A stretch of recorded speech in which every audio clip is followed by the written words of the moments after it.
Hey, it's me, Riker. Today we're going to have a look at the brand new Wilder hero Tamrus the Jungleroamer. Now this hero wears leather-based gear, is part of the warrior class, and his primary role is to provide a significant amount of control and distraction for your teammates. So let's have a look at his skills. His ultimate skill, Pain Wheel. Tamrus spins around violently one time. Each spin damages nearby enemies for 220% of his own attack rating. In addition, this will stun them and drags him towards Tamrus. So similar to Moriel, where she has the core, and this will essentially pull the enemies towards the center of Tamrus. Tamrus spins one extra additional time, up to 4 times for every enemy within range. The range of his spins increases with each spin. When he stops spinning, he forcefully kicks nearby targets, damaging them for 260%, and during this skill, Tamrus is immune to all control effects. The level 2 increases the damage of Tamrus' spin to 240%, and the final kick damage is increased to 280% of his own attack rating. The level 3 the final kick also silences enemies for 1 second. So silence is a debuff that essentially stops the enemies from using any abilities for that duration. So let's have a look at his next ability, Earth Breaker. Tamrus leaps high into the air, then dive kicks the area of the most enemy heroes, damaging all enemies in the area for 200% of his attack rating and knocking them airborne. Tamrus is immune to control effects while using this skill. The level 2 and 3 increase this damage to 240%, and the level 4, Tamrus will immediately use Earthbreaker at the start of battle. So this is a heavy interrupt that he can apply to the enemies as soon as the battle begins. His next ability, Infectious Enthusiasm, which is a passive. The more enemies around Tamrus, the more excited he becomes. For every one enemy hero near him, Tamrus gains 1 stack of enthusiasm, up to 5 stacks. Each stack of enthusiasm increases his dodge by 6 points and his magic suppression by 2 points as well. The level 2. Each stack of enthusiasm increases Tamrus' dodge by 9 points and his magic suppression by 3 points. The level 3 shortens the cooldown of Earthbreaker by 0.2 seconds for each time Tamrus successfully dodges or suppresses enemy damage. Now, because he's a leather-based hero, he has a massive amount of dodge already when you build up his gear. His next ability, or 30 Engravings, when Tamrus deals damage, the target will lose additional health equal to 1% of their lost health each stack of enthusiasm he has, up to 20% of Tamrus' attack rating. This effect triggers up to once for every 3 seconds for each enemy. His next ability, Get Over Here. Tamrus flings his grappling hook at up to 2 enemies, damaging them for 230% of his attack rating and dragging them towards himself. Enemies furthest away from Tamrus are targeted first.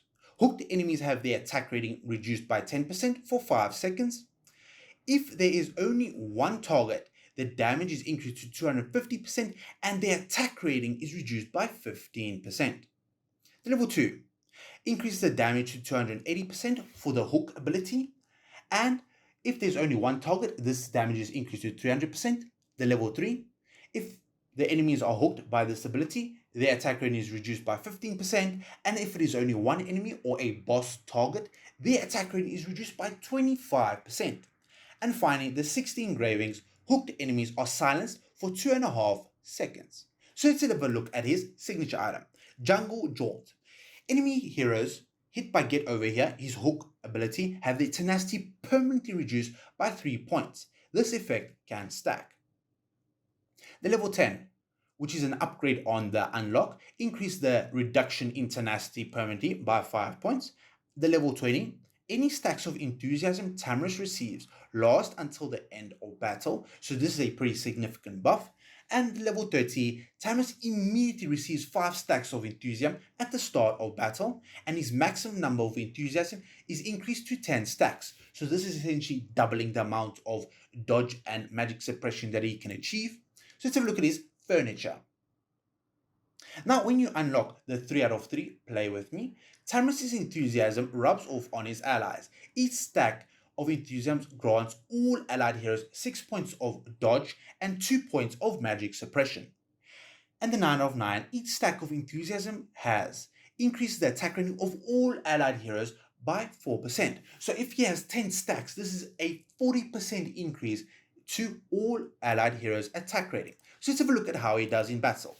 Now, because he is a heavy control-based hero, it would be excellent to position him opposite an enemy hero who has either a significant amount of control, or you would like to significantly control that specific enemy so they cannot use their support abilities or abilities that might do heavy damage onto your teammates. So there's the leap slam over there. Now we can see the little slash that he has over here. There's the little spin, and it's slowly dragging the enemies. Now, does that little flip in the air? That is the final kick where she interrupts the enemies. So we can see the little hook pulls the two enemies towards her, and we can see that she's constantly distracting at least two enemies at a time. So let's have a look at how this hero does at much higher level deficits. Now this is 180 level deficit, and we can see from these teams below that when he's placed in heavy control based teams or teams that can stack enemies extremely well, so in this case we have Awakened Brooders and we have Kanisu over here. Now both of these enemies can group up and stack the enemies together, and this allows Tamrus over here to do significantly more damage than his allies such as Crane and Tresnor over here. So let's have a look at how this hero does in battle. Now as we can see, this hero immediately leaps onto the other side of battlefield, and we can see the constant grouping of the enemies over here. So there's Brutus over here stacking all 5 enemies. This allows Tamrus to buff up his allies even further and allow them to do even more damage than before. Now this grouping is pretty significant, and this allows the allies to essentially be more effective at their respective abilities. So what is the minimum investment that I would recommend into this hero? I would recommend getting the 30 signature item to increase the stacks all the way to 10. Now, the reason why you want 10 stacks is because of the furniture. Now, the furniture allows the enthusiasm buff to be applied to your allies as well. So this is the dodge, magic suppression, and the increase into attack rating. So this bonus stats will allow this hero to survive longer, to be able to benefit your allies, and to be able to keep on controlling and grouping up the enemies for your allies, so your main damage dealer can do a massive amount of damage to all of the enemies that are grouped up.